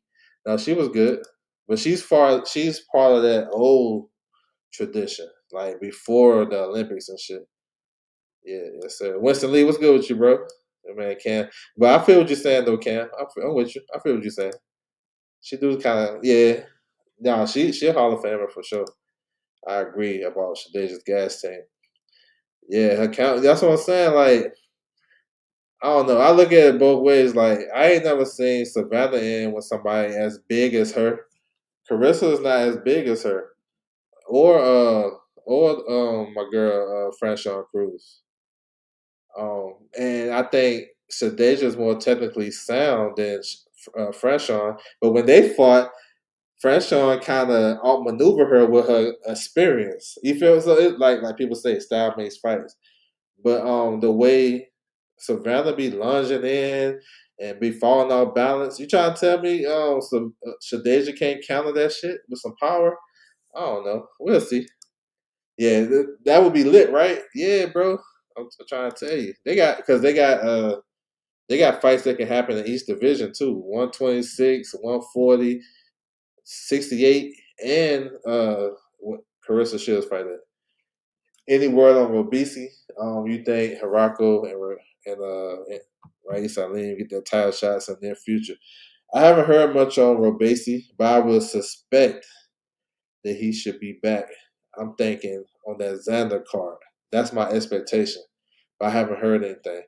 Harako, I would say yes. I would say Harako get his world title shot against Gary Antoine Russell. I think that's gonna be his next fight. Rais Ali, I'm not sure about him getting a world title shot.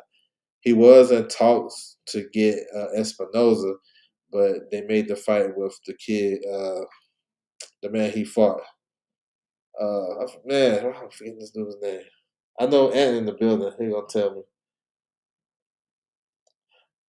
But yeah, my bad. Evan Vasquez. I'm tripping. So it was between Vasquez and Rais Salim. So maybe Rais Salim get an opportunity. We gonna see. The boxing source. What's good with you, bro? Salute. Timzu Espinoza take place. Where does Keith Thurman goes from here? Also, you giving Pacquiao a legitimate chance. So I think Keith Thurman is in. He said not sure. Okay, appreciate you, bro. Keith Thurman. See, I'm on the belief that Keith Thurman may get rewarded with a big fight because he was left at the altar. Appreciate that, bro. I was struggling a little bit.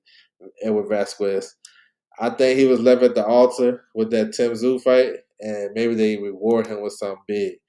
Um, man, you seen Golden Boy talking about they made the deal, they doing some business with PBC. Maybe Virgil and Thurman.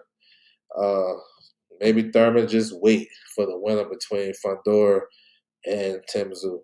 I don't know, but Keith, we'll see. We'll see. I think it's gonna be one of those guys. Now I'm gonna say this: I haven't heard nothing about Keith and Earl Spence though. I will say that. Names I heard this name right here. I heard Charlo Ortiz, and I heard he will sit out for the winner between Fundora and Zoo. But I have not heard a Spence fight. I will say that. So I don't know if you guys heard that, but I haven't heard that for sure. I have to throw that out there. All right, we got some more. I'm not done yet. We almost there though. Salute to you guys coming through the building. We want to talk about some of these dates that PBC been reserving. You know what I'm saying? Now a lot of times they will reserve a date at these properties in Vegas, and it don't come through. It's just they just reserve it. Sometimes they reserve it and it do come through. Sometimes they might do it on one date, but then they do it on the next date. It all depends. But here's one that they reserved for August the 16th. And this is more than likely going to be the Tank and Roach rematch for this date. Now I was thinking August the whole time, even when they were saying they're gonna fight in June or whatever. I felt like that was too early, and reason why they got other fighters that probably need to get out before Tank. The way I be following the PBC is like Tank a fight, Benavidez a fight, or Benavidez and Tank a fight, then somebody else a fight, then somebody else a fight, and now 6 months down the road, it's Tank's time. It don't be like, okay, Tank fight, and then Tank gonna fight again. You know what I'm saying? It's always like that to me. So August is actually perfect. You know what I'm saying? And this date is perfect too. So let's see if they get it. So this is what they talk about. This is what they was saying. This wasn't broke by Mike Coppinger though, but you know what I'm saying? Motherfuckers will take credit for anything. It's all good. But I love the whole shit surrounding this fight. It's a way bigger fight than it was the first time. We all know what happened. Let's get it. You know what I'm saying? And let's get this undercard popping too. And I'm looking forward to it. So hopefully we get an announcement pretty soon. Hopefully they can announce this card fight week of Plant and Resendez and Charlo. You know what I'm saying? That's like my hope. But you know what I'm saying? They still got the Pacquiao event. They still got all that shit. So we're gonna see. But yeah, let's go. Let's go. Here's another date right here. September the 20th, right? So like I was saying, it's always like Tank, Benavidez, or whoever. So maybe so. Like I said, this don't always stick, but they do have this date on reserve. So I'm thinking maybe this a Benavidez date. You know what I'm saying? Or maybe it's the Charlo. I don't know. You know what I'm saying? It just keep your mind moving when you see stuff like this. So don't have nothing concrete yet on this one. I'm not even sure they're gonna even keep this date. But it's actually a good date because it's in between Crawford and Canelo, right? And then it's in between Eubank and Conor Ben rematch. So it's in between that shit, right?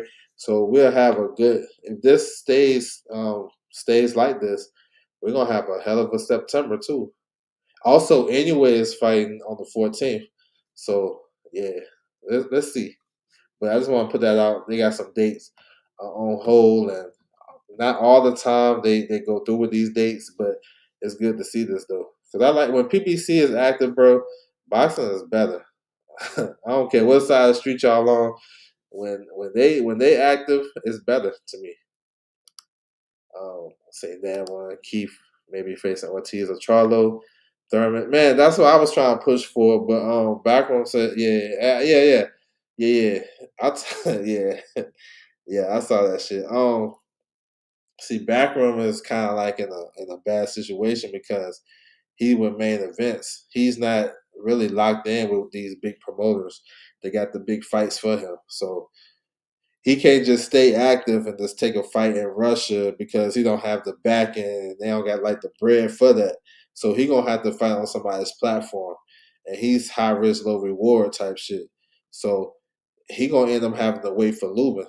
Lubin is the mandatory. That might be his next fight. Oh, I haven't either. The IBF. Don't be surprised if the IBF orders Backward versus Lubin next week. This week coming up. Yeah, no, yes. You know what I'm saying? Yes. Virgil and Jesus Ramos. Yes. Um, so speaking of Jesus Ramos, I wouldn't be surprised like if he started tag teaming with Benavidez. You know what I'm saying? I wouldn't be surprised. I would love for that fight. Yes, sir. Let's get it. Before that draw, I think Tank was going to fight Manny. You know what I'm saying? Yo, listen. Tank, yo, I don't know. I know they was talking about Jay Paul, whoever. I don't know, but the Manny fight is definitely not unrealistic. You know what I'm saying? So I don't think the Steve Fulton fight is unrealistic either. Might be still in storage. Yeah, they do. They be doing that shit. It's all good. Like I used to be mad at shit like that, but now I just whatever, bro. You can have it. Like when they be talking about the rankings, I know hardly no. Like they talked about Pacquiao being in the new WBC rankings. Man, nobody been talking about the rankings for years. I came on boxing Twitter and on here talking about the rankings.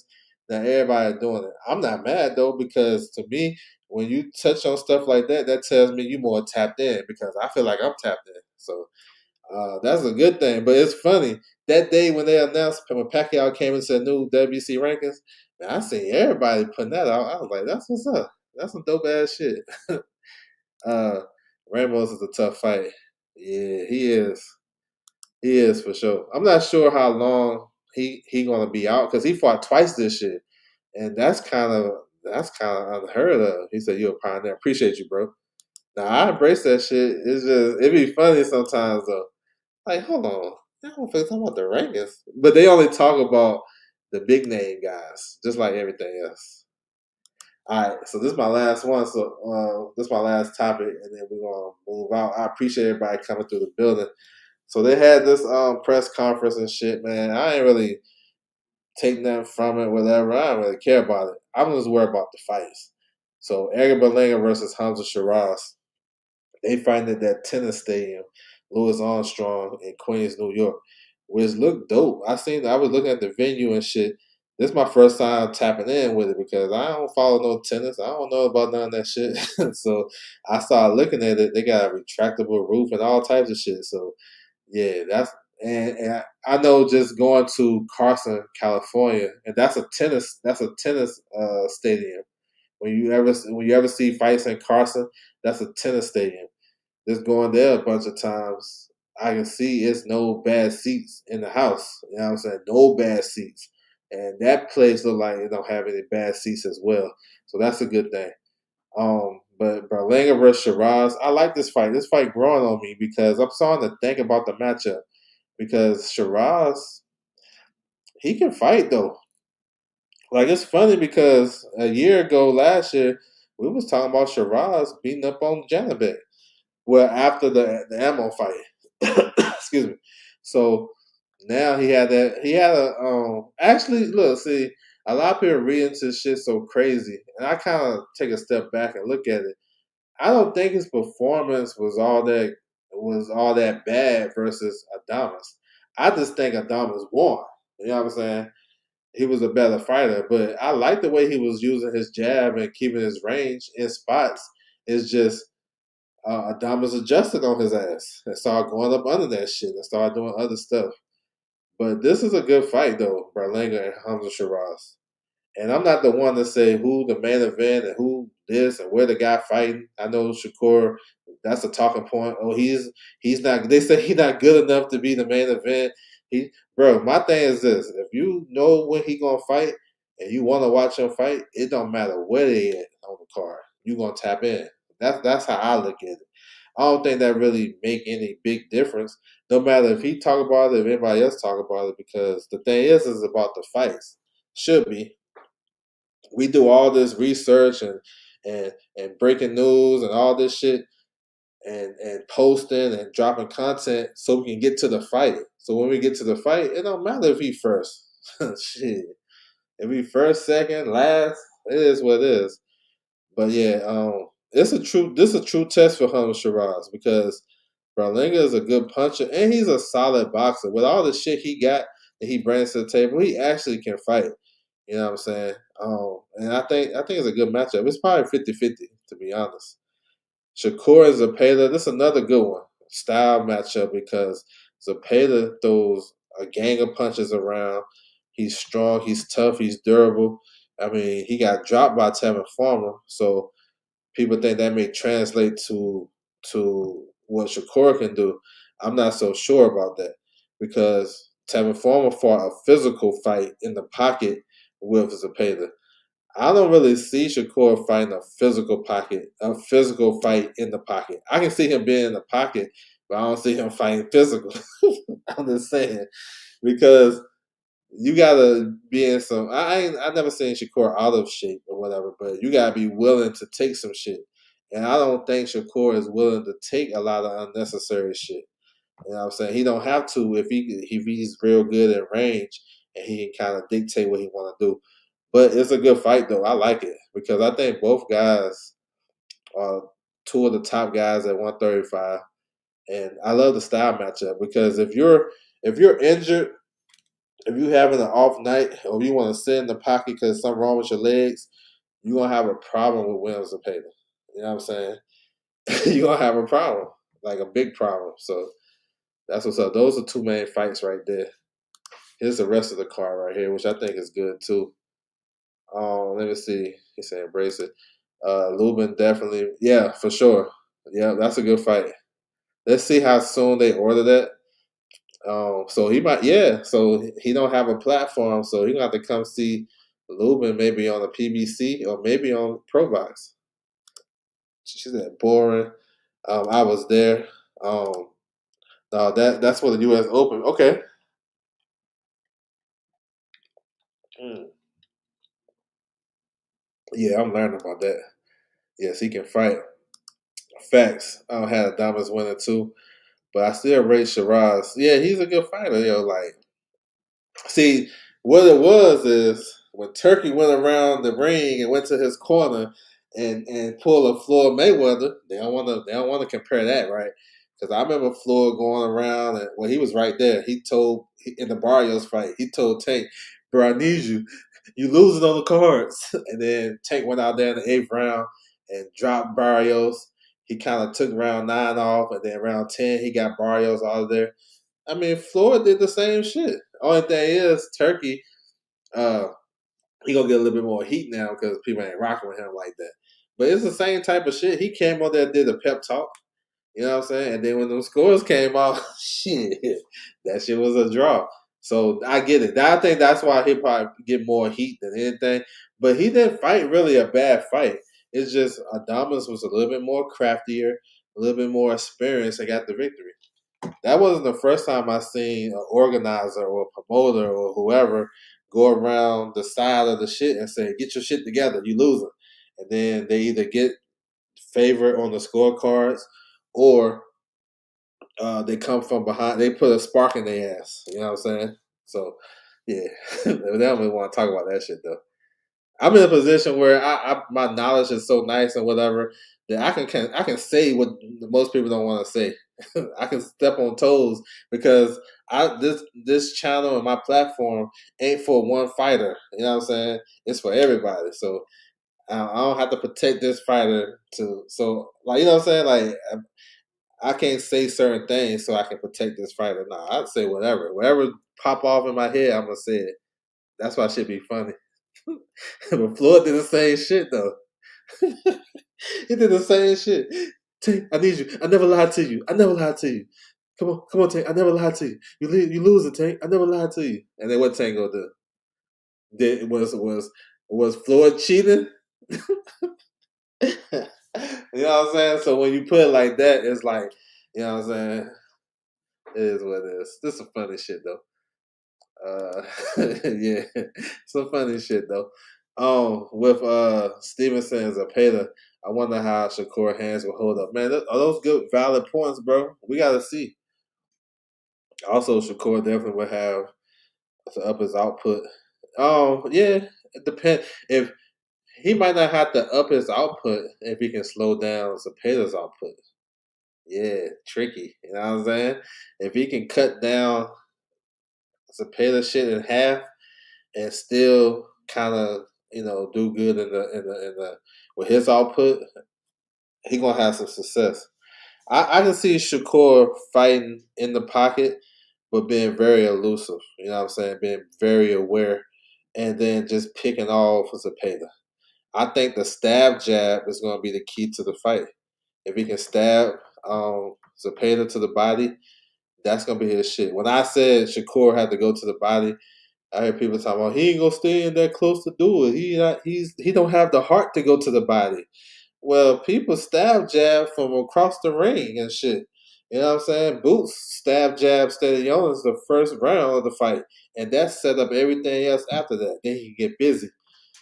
Shakur can stab jabs at Payton. You know what I'm saying? And that can open up some offense. The thing is, he can't get caught along the ropes. You know what I'm saying? He can't get caught along the ropes. And if it's in the middle of the ring, it's gonna be a Shakur Stevenson fight. Um, what do you make of Watson being at the fight last night? Um, was that the Vegas fight? Which Sam Watson? He was which fight he was at? The Vargas fight. Oh, I mean, he's from LA, you know what I'm saying? Abner Mares is one of the promoters.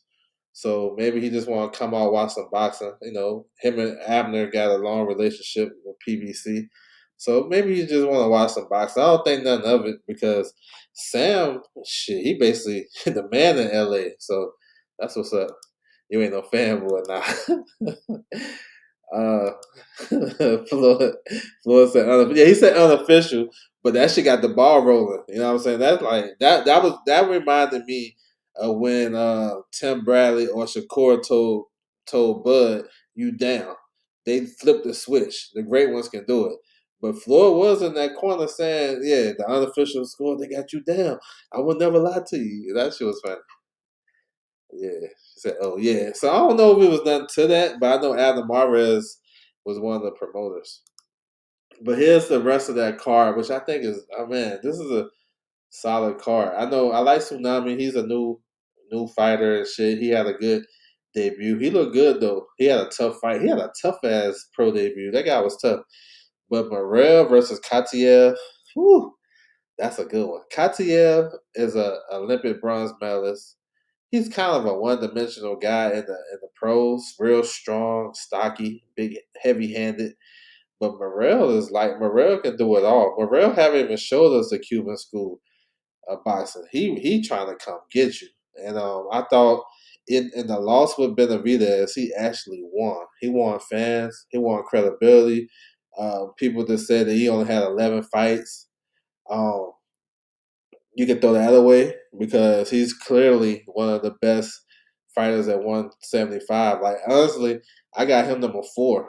You know what I'm saying? Behind I say Bivol, Beterbiev.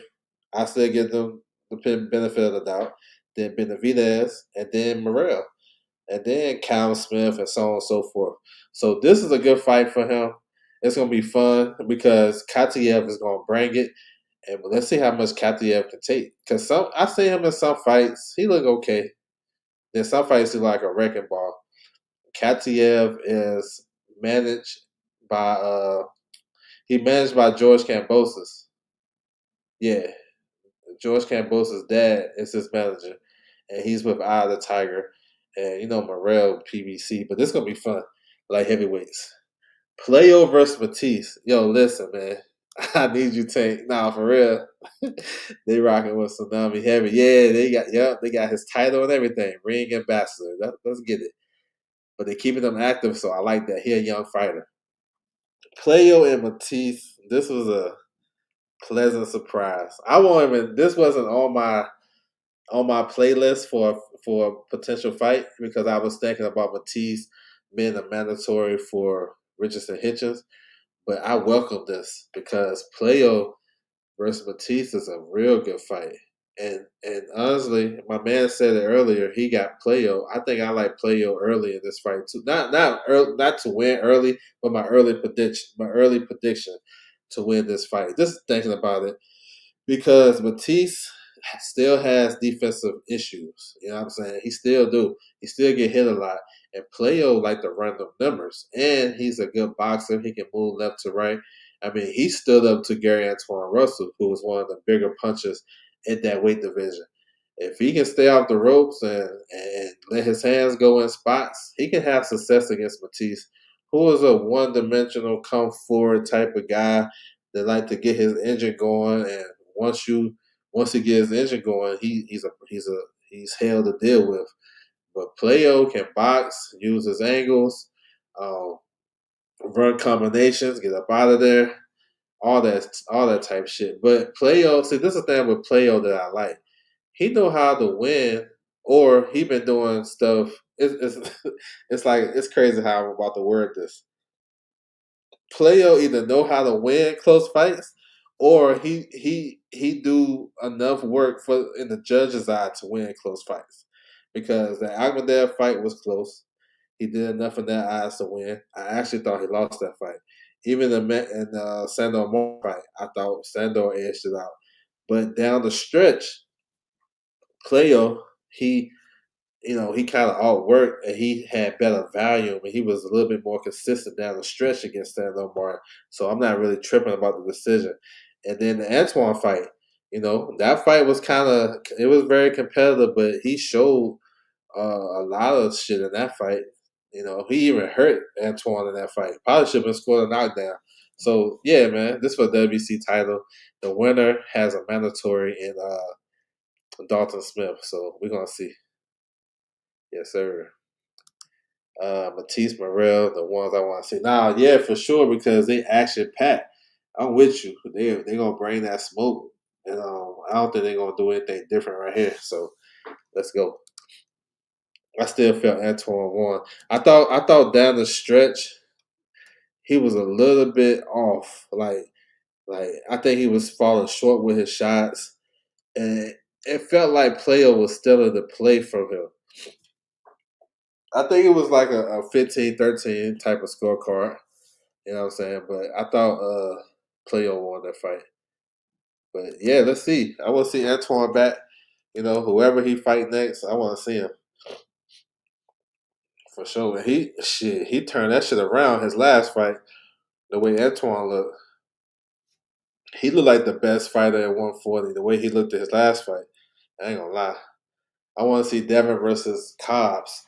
Cobbs, he just signed with Chris Eubanks' manager. I know he signed with Don King. I mean, I don't know what this means though, but he signed with Chris Eubanks' manager. If you remember that clip or that video where Billy Joe Saunders was trying to get into the locker room to check the hand wraps of Chris Eubanks, and they didn't let him in. That big, tall, black dude with the bald head, that's his manager. I don't know his name, but I know that's his manager. He just signed with he just signed Blair Cobbs. So I hope that means he can get big fights.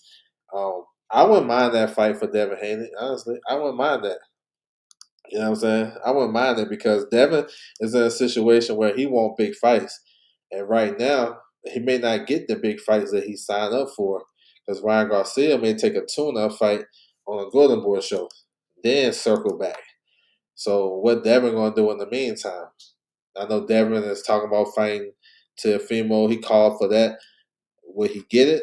I don't know. So what would he do in the interim? Cobbs don't sound like a bad idea.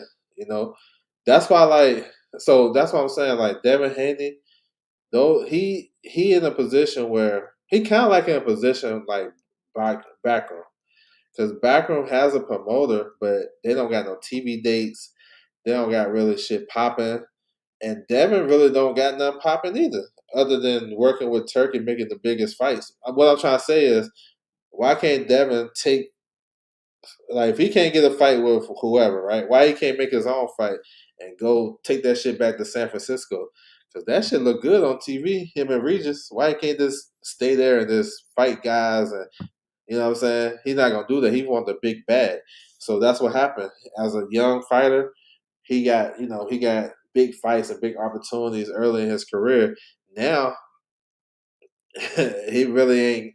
He gonna get the big opportunities, but when you need to stay busy, he can't stay busy. He's not locked into a contract no more. Like he's not with Matchroom. He got his own thing going, and he probably need to be active. Like really, he fought in May. Devin should be fighting probably September, maybe October at the least. You know what I'm saying? At the most, I mean, and that was his original plan, and that's actually perfect. You know what I'm saying? Because the training camp take it out of you. But Cobbs would be a good look, you know, if he try and campaign at 47. I just think he want to get the big fights. You know what I'm saying? Tyran wants Cobbs to fight Polanco, man. Let's go. Let's see. Let's get it. Cobbs and Polanco. Let's go. I know Cobbs rated in the top top 15 of WBO. Let's go. Let's get it. We might see Lubin. I'm thinking yeah. Yeah. I'm thinking yeah because I mean PBC definitely can still put that on one of their shows. But if Pro Box is willing to pay for it and they got Lubin to fight on their platform for the IBF Eliminator, they might as well get him to fight for the IBF title on their platform. That's just me thinking. You know what I'm saying? This is a must win for Belanga's brand now. That he's on his own. Yeah, it's a must win for him, but he has a hell of a safety net, and his safety net is Keith Conley. He gonna always be in position to get a big fight because Keith Conley is one of the best managers in the sport of boxing. So Yeah, he got to win. I'm with you, but if he don't win for some reason, he has the right guy in his team that's gonna get him back to where he need to be for sure. No big promoter might not matter. That's what I'm saying. Listen, Foxy, yes, unless they get some type of insurances like I want a 3-fight deal. I want this. That's just the nature of the beast. You know what I'm saying? I mean, that's what it is. So, but this is what I'm saying. Like, what about doing on your own platform? Well, I don't know what's gonna happen. I don't know, but I just feel like if he can't get the Ryan Garcia fight, if he can't get the Teofimo fight, who he gonna fight? Because you gotta fight somebody if you're still in this game. Because you don't want to get inactive. He already coming off the inactive shit. I don't expect Devin Haney to be back before September, October. I think that's pretty good. You know what I'm saying? Activity based on the big fights you're trying to get. Here's a fight right here that I think would be good for Devin. Suleiman Sissoko, who is the WBC #1 contender. He just won a title eliminator the other week against Mean Machine. Devin, so Sissoko is the mandatory, but Devin is #1 in the WBC. Given what Pacquiao and Barrios about to go through, and the WBC just issuing out WBC interim titles, why not do that fight? If you can't get the big fights, why not do that? Because there's no guarantee what's going to happen with Pacquiao and Barrios. And I think my man asked me, I do think Pacquiao got an opportunity to win. I think I missed that question. My bad. But I'm just saying that's a fight that maybe he can do. You know, based on the political side of the shit. Because there's no guarantee he gonna get Rolly. There's no guarantee that he gonna get Teofimo or Ryan Garcia for that matter. So we'll see. Yeah, use your own shit. That's what I'm saying. Like I would think that Devin and his team are big enough to do their own event. Whether they got to partner up with somebody, but it's their own event. That's what I would think, especially with how successful they've been in the game. But obviously, that's not the case. They need a match room. They need a top rank to kind of like, okay, we'll do the event and the card and all that shit because I don't know. Like it's crazy how these guys, how they are in their career, how shit, just where they at in their career, the stages of their career. Like some guys, they can lose and be like, "Shit, I'll be back. I'll be back in July. I'm good. I can stay active." They got the platform and the team that keep them active. Then you got guys that demand big paydays. If they lose or have a setback, they might not even get back in the ring. And we us as fans, like, why they not fighting? Because those guys guarantee, or they be asking for a certain amount they be asking for a certain amount for their purse. This is the minimum. You know what I'm saying? They ain't willing to pay that shit if you ain't giving them no guarantee to stay or for them to kind of get that money back.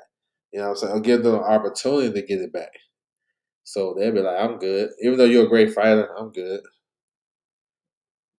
Me too on Manny. Yeah. I hope Manny win.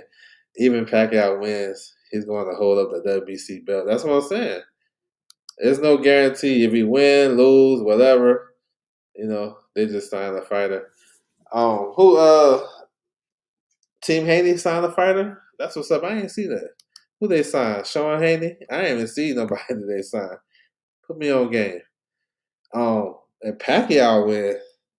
Pacquiao is doing big fights or big names. You know what I'm saying? Maybe Devin. That's what I'm saying. Look, yo, I'm telling you, it's.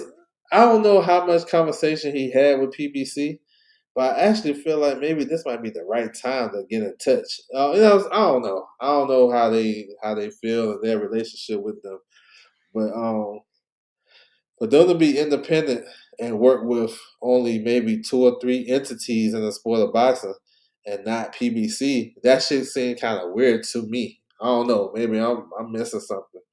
I mean, when they was on Showtime, that wasn't PBC. they was working with those guys that run Showbox. That wasn't a PBC.